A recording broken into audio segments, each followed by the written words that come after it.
আজকে আমি আপনাদেরকে আমাদের গাছের কাঁঠাল দেখাবো। দেখুন গাছটা কত ছোট, কিন্তু একেবারে গোড়া থেকে কাঁঠাল ধরেছে আগা পর্যন্ত।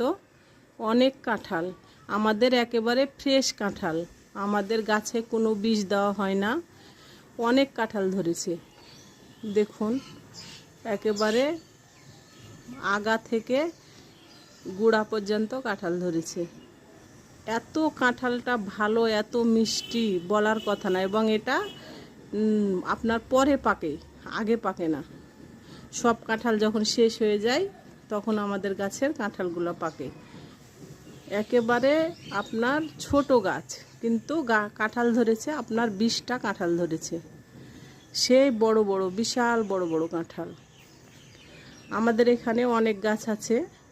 এটা লেবু গাছ, এটা পেয়ারা গাছ, অনেক